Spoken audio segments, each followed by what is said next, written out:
여러분, 우리는 그 지난 2주 동안에 그 창세기 27장에 대해서 함께 그 말씀을 나누었습니다.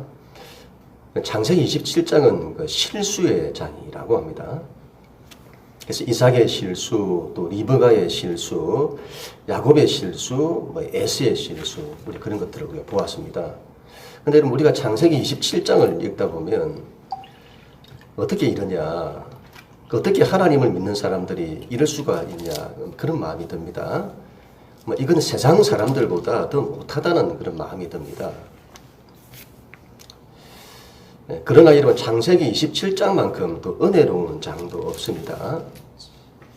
그게 여러분 우리의 이야기다, 나의 이야기다고 한다면 우리의 허물에도 불구하고, 또 우리의 실수에도 불구하고, 우리의 죄에도 불구하고, 그런 나를 그래도 사랑하시고, 그런 나를 포기하지 않으시고, 그런 나에 대한 당신의 뜻을 그래도 이루시는 하나님이신 겁니다. 우리는 여러분 창세기 27장을 통해서 우리의 실수보다, 우리의 허물보다, 우리의 죄보다 더 크신 하나님을 발견하게 됩니다.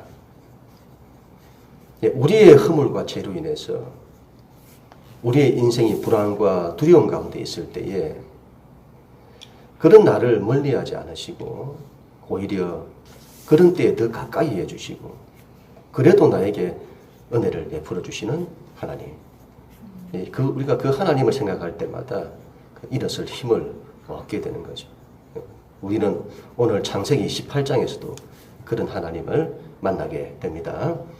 우리 오늘 말씀 우리 읽지는 않았습니다만 28장 1절 2절 말씀인데 우리 하나님 말씀 같이 읽도록 하겠습니다. 시작. 이삭이 야곱을 불러 그에게 축복하고 또 당부하여 이르되 너는 가나안 사람의 딸들 중에서 아내를 맞이하지 말고 일어나 밧단 아람으로 가서 내 외조부 부두엘의 집에 이르러 거기서 내 외삼촌 라반의 딸 중에서 아내를 맞이하라. 아멘.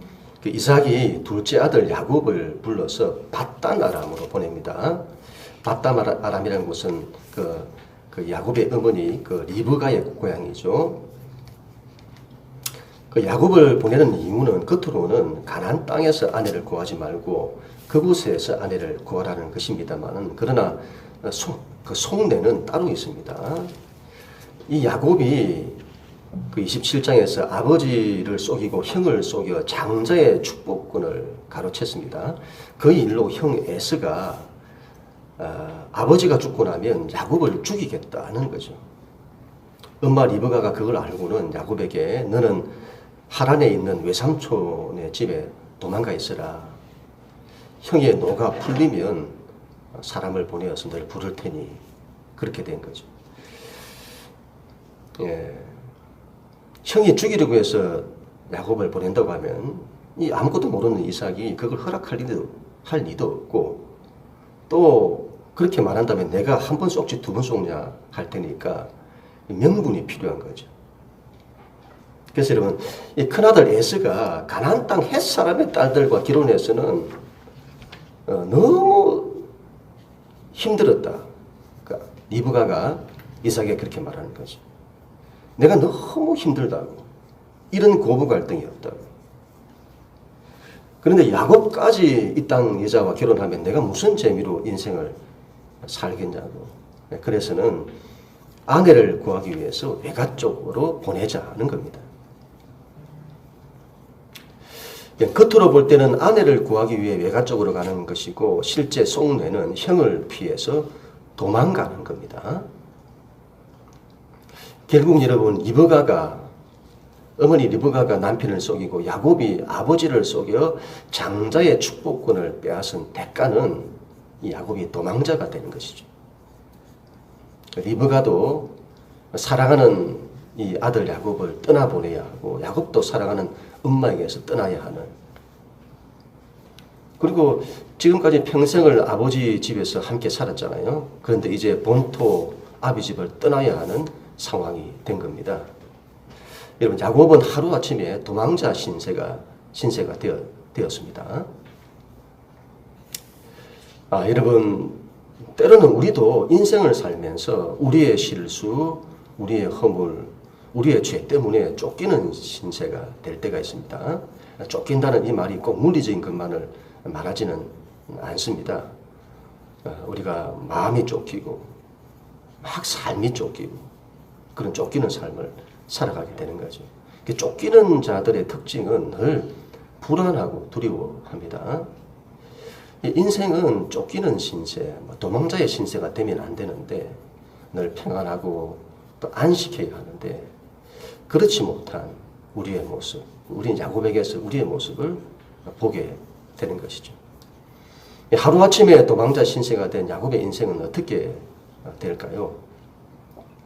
아버지 이삭은 야곱을 떠나보내면서 그 아들을 축복을 합니다. 3절 4절 말씀인데 우리 같이 읽도록 합니다. 시작. 전능하신 하나님이 내게 복을 주어 내가 생육하고 번성하게 하여 내가 여러 족속을 이루게 하시고 아브라함에게 허락하신 복을 내게 주시되 너와 함께 내 자손에게도 주사 하나님이 아브라함에게 주신 땅 곧 내가 그리워하는 땅을 내가 차지하게 하시기를 원하노라. 아멘. 예, 우리 큰애가 뭘 잘못 올린 것 같은데요. 예. 이런 이삭이 야곱을 전능하신 하나님의 이름으로 축복을 합니다. 여기서 전능하신 하나님이라 이렇게 했는데 엘샤다이라는 그 말입니다. 엘샤다이 좀 들어봤는지 모르겠는데 아브라함이 이런 99세 때에 더 이상 아들을 낳을 아무런 가능성이 없을 때 미래가 불안하고 불확실하잖아요. 그때 하나님이 나타나셨습니다. 그리고 아브라함의 이름을 부르죠. 아브라함아, 나는 전능의 하나님이다. 너는 내 앞에 서라. 그렇게 말씀하시죠. 그 하나님이신 겁니다. 전능의 하나님. 불가능을 가능케 하시는 하나님이시죠. 그 이삭은 그 하나님의 이름으로 야곱을 축복합니다. 여러분, 그 앞에서는 27장에서는 이삭이 쏘가서 야곱을 축복했습니다. 그런데 또 무슨 축복이냐 싶습니다. 이게 다른 것은 그때는 원래 하려고 했던 축복이고 이번에는 공식적으로 여러 사람들이 보는 데서 하는 축복입니다. 아브라함이 받았던 언약, 이삭이 받았던 언약을 그대로 야곱에게 축복합니다. 하나님이 너에게 복을 주시기를 원한다. 하나님이 너에게 복을 주어 너가 생육하고 번성하여 여러 민족을 이루기를 원한다. 하나님이 아브라함에게 허락하신 복을 너와 너의 자손에게도 주기를 원한다. 하나님이 아브라함에게 주신 땅, 곧 이 땅을 너가 차지하기를 원한다. 이제 도망가야 하는 이 야곱에게 가장 필요한 것은 무엇일까요? 도망가는 야곱에게 가장 필요한 것은 무엇일까요? 바로 기도죠, 기도. 축복 기도인 겁니다. 네가 앞으로 가는 길에 하나님이 너를 축복하시기를 원한다. 그런 축복 기도입니다. 아버지가 자신을 속인 아들이지만 하나님의 뜻이 이 아들에게 있음을 깨닫고는 이제 전심으로, 그것도 공식적으로 축복 기도를 하는 겁니다. 이런 아버지 이삭은 참 순종의 사람이죠. 그의 아버지였던 아브라함이 모리아산에서 자신을 번제로 제물로 바치려고 할 때에 그 일을 순종했던 사람입니다. 대단한 순종이죠. 블레셋 땅에서 우물 때문에 사람들의 반대를 받았을 때에도 그때도 하나님께 순종하는 마음으로 양보하고 또 양보했던 사람입니다. 그런 여러분 이삭의 생애에서 가장 큰 순종은 이 이삭이 야곱을 축복한 것입니다. 이삭이 처음에는 에서를 축복하려고 했잖아요. 이삭은 에서를 사랑했잖아요. 에서는 사냥꾼인데 그 당시로 하면 이 영웅의 모습입니다. 에서는 그런 아들이 좋았습니다. 그런 아들이 늘 자랑거리였죠. 그런데 속아서 야곱을 축복합니다. 그리고 몸이 떨릴 정도로 깨닫게 되는 거죠. 하나님의 뜻이 야곱에게 있다는 것을 깨닫고 몸이 떨릴 정도로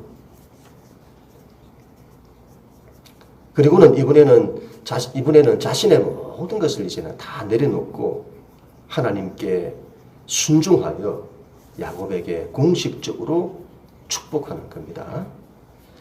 그래서 여러분, 이 히브리서가 이삭을 이렇게 말하는데요. 히브리서 11장 20절 말씀에 믿음으로 이삭은 장차 있을 일에 대하여 야곱과 에서에게 축복하였으며, 이 히브리서 11장은 믿음의 장인데 구약의 믿음의 사람들에 대한 이야기를 막 하잖아요. 그 각 사람의 인생에서 가장 큰 일을 기록합니다. 그런데 이삭에 대해서는 뭘 기록하냐 할 때 그가 야곱과 에서를 축복한 그 이야기를 기록하죠. 그게 여러분 이삭의 생애에서 가장 중요한 클라이막스라는 것을 보여주는 겁니다. 자신을 내려놓고 하나님의 뜻에 순종하여 야곱을 축복하는.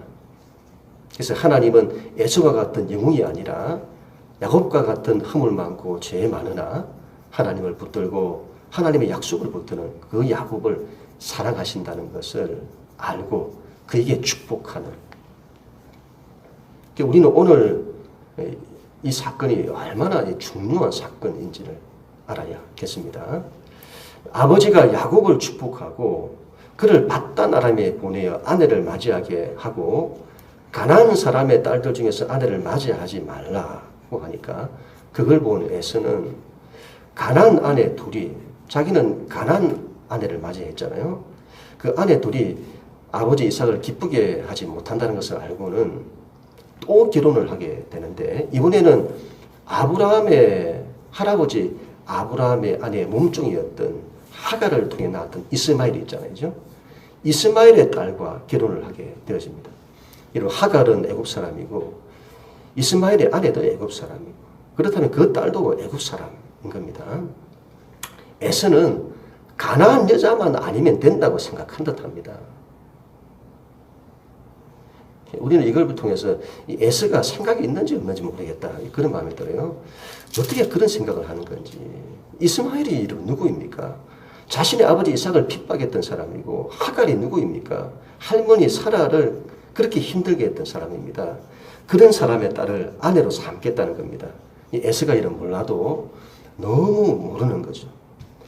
에서는 할아버지 아브라함과 아버지 이삭으로부터 들었던 하나님, 그리고 하나님의 약속에 전혀 관심이 없습니다. 이 에서는 하나님의 말씀을 귀담아 듣지를 않는 겁니다. 부모가 신앙의 사람을 원하는데 하나님 신앙이 없으니 결혼해서 신앙이 중요하다는 그런 게 안 보이는 겁니다. 그런 걸 대수롭지 않게 여기는 거죠. 참 안타깝죠. 하여튼 여러분, 야곱은 아버지의 축복을 받고는 먼 길을 도망갑니다. 하나님 말씀 10절부터 12절까지 말씀인데 우리 같이 읽도록 하겠습니다. 시작. 야곱이 브엘세바에서 떠나 하란으로 향하여 가더니 한 곳에 이르러는 해가 진지라. 거기서 유숙하려고 그곳에 한 돌을 가져다가 베개로 삼고 거기 누워 자더니 꿈에 본즉 사닥다리가 땅 위에 서 있는데 그 꼭대기가 하늘에 닿았고 또 본즉 하나님의 사자들이 그 위에서 오르락 내리락 하고. 아멘. 야곱이 떠나는 이 브엘세바에서 하란까지의 길은 먼 길입니다. 약 800km 정도 된다고 해요. 우리나라 서울에서 부산까지가 325km잖아요. 그 2배 이상이 되는 길입니다. 그 길을 도망가다가 루스라고 하는 곳에서 잠을 자게 되는데, 이 브엘세바에서 떠났잖아요. 루스까지는 한 80에서 90km 정도 된다고 해요. 걸어서 간 겁니다. 처음 출발하고는 브엘세바를 출발해서는 가장 힘들었을 그때인 거죠. 이런 뭐든지 이런 환경이 바뀌고 처음이 힘들잖아요. 당시는 여러분 본토 친척 아비 집을 떠난다는 게 굉장히 위험천만한 일인 겁니다. 야곱이 그 도망자의 길을 떠날 때에 이게 뭔가 싶고 앞으로 무슨 일을 만날지도 모르고 불안하고 두렵고 지치는 겁니다. 그래서 너무 여러분 지쳐서 돌을 베개 삼아 누워 잠을 자는데 꿈을 꾸게 된 거죠. 꿈에 사닥다리가 이렇게 서 있는데 그 사닥다리가 하늘에 닿았고 하나님의 사자들이 그 위를 오르락 내리락 하는 겁니다. 사닥다리라고 번역을 했지만 계단으로 번역하는 것이 더 맞다고 봅니다. 나중에 그 야곱이 그곳의 이름을 베델이라고 하잖아요. 베델. 하나님의 집이란 뜻입니다. 하나님의 집, 하나님의 성전을 말하는 거죠. 그걸 볼 때도 이런 사닥다리는 계단으로 보는 게 맞다고 봅니다. 고대에 여러분 지구라트라는 것이 있었습니다. 고대인들의 신전이죠. 그들이 믿는 신이 있는 곳, 신전. 바벨탑을 쌓듯 신전을 높이 쌓는 겁니다. 그리고 그 신전에 계단을 이렇게 만들었는데 그 계단을 통해서 하늘 높이 있는 신에게로 올라간다는 거죠. 그래서 사닥다리는 계단으로 보는 게 맞다고 봅니다. 하늘에 이르는 계단인 거죠. 그 위에 하나님이 계시기 때문에 천국의 계단, 하나님께 이르는 계단인 겁니다. 예수님께서 야곱의 이 꿈을 이렇게 말씀을 하세요. 나다넬이라고 하는 사람이 무화과 나무 아래에서 묵상을 하고 있었는데 아마 야곱의 꿈을 묵상했던 것 같습니다. 그때 예수님이 하늘이 열리고 하나님의 사자들이 인자 위에 오르락 내리락 하는 것을 보리라. 그렇게 말씀하시죠. 그때 예수님은 야곱의 그 사닥다리, 그게 하늘과 땅을 이어주는 그 계단인데 그게 바로 인자다. 그런 말씀이죠. 예수님 당신 자신을 말씀하는 겁니다. 당시 여러분 유대인들은 사람들이 율법을 지켜야 하나님께로 이른다고 생각을 했습니다. 율법을 지켜 유대 공동체 속에 들어와야 하나님께 이른다고 생각을 했습니다. 예수님은 그걸 정면으로 깨뜨리시는 거죠. 예수님만이 하나님께로 이르는 길임을 보여줍니다. 예수님만이 천국에 이르는 계단입니다. 예수님만이 하나님께 이르는 계단입니다. 예수님만이 하늘과 땅을 잇습니다. 예수님만이 우리로 하나님께 이르게 합니다. 예수님만이 하나님이 우리에게 오시게 합니다. 야곱이 지쳐 쓰러져 있을 때에 야곱은 꿈을 통해서 하나님이 계신 집을 본 겁니다. 하나님께로 이르는 계단을 본 겁니다. 그 위에 계신 하나님을 본 겁니다. 그 하나님께서 자신에게 말씀하시는 그 말씀을 들은 겁니다. 도망자 야곱이잖아요. 도망자 야곱. 하루아침에 모든 걸 잃고 힘들고 어려운 길을 출발한 야곱입니다. 불안하고 두려워하고 앞으로 어떻게 될지 모르는, 그리고는 지쳐 쓰러져 있는 야곱을 하나님이 찾아와 주신 겁니다. 힘들고 이러면 지쳐 있는 우리의 인생에 하나님은 우리를 찾아와 주시는 하나님이신 겁니다. 때때로 여러분 내 실수에 의해서, 내 잘못에 의해서, 내 허물 때문에, 내 죄악 때문에 내가 그 일을 자초하고, 내가 그 일을 자초하고도 그 일로 내가 낙심하고 힘들어하고 있을 때에 그런 나를 찾아와 주시는 하나님이시다. 그를 나를 만나주시는 하나님. 야곱은 여러분 광야에서 그 하나님을 만나게 되는 거죠. 지금까지 야곱은 하나님께 대해서 들었습니다. 들어왔습니다. 그러나 이제 그 하나님을 직접 경험하는 겁니다. 그 하나님께서 야곱에게 오늘 이렇게 말씀을 하세요. 13절부터 15절까지 말씀입니다. 좀 길지만 우리 같이 읽겠습니다. 시작. 또 본적 여호와께서 그 위에 서서 이르시되 나는 여호와니 너의 조부 아브라함의 하나님이요 이삭의 하나님이라.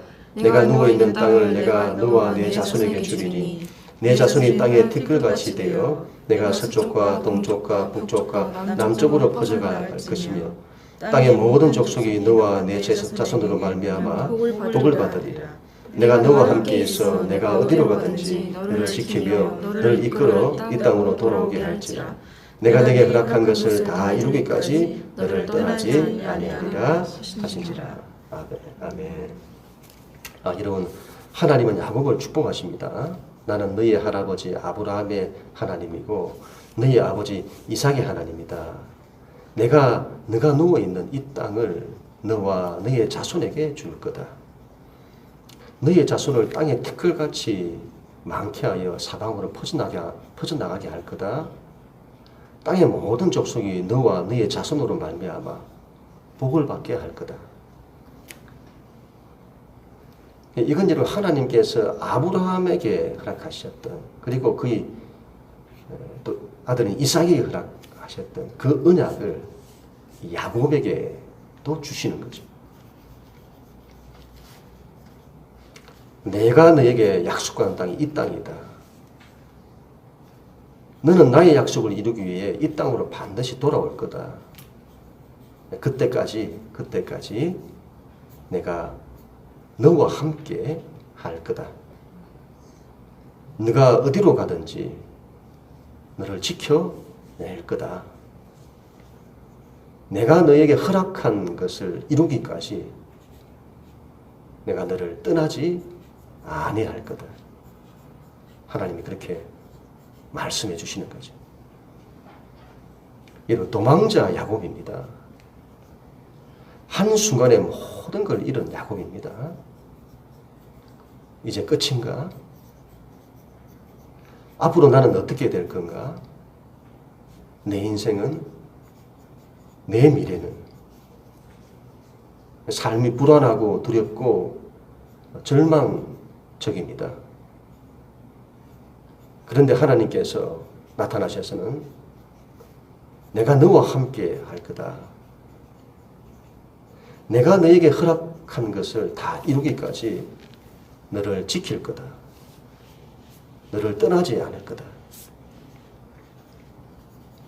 그렇게 말씀해 주시는 거죠.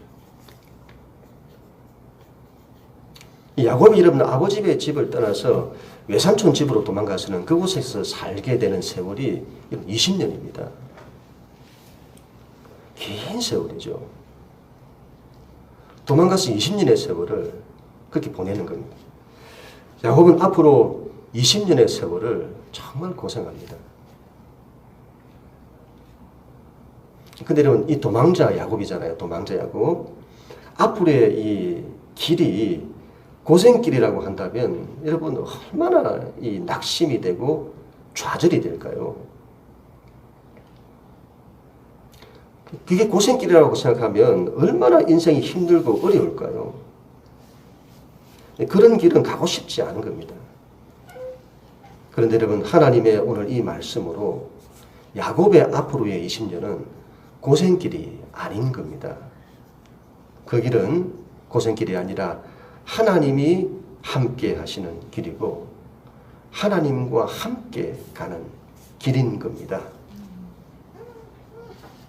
그 하나님이 나와 함께 하셔서 나를 지키시고 보호하시고 나를 떠나지 않으시고 버리지 않으시고 다시 돌아오게 하시는 하나님이신 거죠. 도망자 야곱인데 이때 여러분, 이 힘든 광야에서 지쳐 쓰러졌을 때 그때 만났던 이 하나님과의 만남으로 야곱은 도망자였는데 도망자가 아닌 천국을 향해 올라가는 계단처럼 하나님께로 나아가는 순례자가 되는 것입니다. 오늘 말씀에 제가 결론을 맺도록 하겠습니다. 첫 번째로는 때로는 나에게 못남이 많고 여러분 부족함이 많고 죄가 많아서 넘어질 때가 참 많습니다. 실수할 때가 많잖아요. 그때 우리는 좀 기억해야 됩니다. 하나님은 나의 실수보다 크시고 하나님은 나의 허물보다 크시고 하나님은 나의 죄악보다 크시다. 그런 나의 실수에도 불구하고 그래도 나를 붙들어 주시고 나를 포기하지 않으시고 나를 가까이 해주시는 하나님, 그 하나님만을 바라봐야 합니다. 넘어져도 하나님께로 넘어져야 한다는 말이 있습니다. 넘어져도 실수해도 다시 하나님 바라보고 다시 하나님 바라보고 그렇게 하십시다. 두 번째로 여러분 나의 실수 때문에 도망자 야곱이 될 수 있습니다. 쫓기는 신세가 될 수 있습니다. 그래서는 불안하고 두려워하고 이게 뭔가 싶고 이렇게 살아야 하는가 싶고 힘들고 지치고 쓰러질 때가 있습니다. 그때 이름 우리를 찾아와 주시는 하나님이십니다. 그 하나님이 말씀하시는 거죠. 그래도 내가 너를 축복한다. 내가 너와 함께 할 거다. 너를 지킬 거다. 우리는 그 하나님의 함께 하심을 믿고 도망자 야곱이 아니라 야곱의 꿈처럼 하나님께로 한 계단 한 계단 더 나아가는 순례자 야곱이 되어야 할 것입니다. 제가 주중에도 밴드에 한번 올렸습니다만은 힘들고 어려운 고난의 상황에서는 문제에 집중하거나 환경에 집중하면 안 되겠습니다. 그러면 이런 불안과 두려움만 더할 뿐입니다. 힘들고 어려울 때 우리에게 진정 필요한 것은 하나님의 함께 하심입니다. 그래서 여러분 주어진 환경을 인정하고 잘 받아들이고 하나님이 나와 함께 하실 거다. 하나님이 지키실 거다. 하나님이 당신의 선한 뜻을 이루실 거다. 그래야 할 때 이러면 앞으로의 우리의 길은 고생길이 아니라 순례의 길이 되는 것입니다. 도망자 야곱이 아니라 순례자 야곱이 되십시다. 그런 우리 모두가 다 될 수 있기를 주님의 이름으로 간절히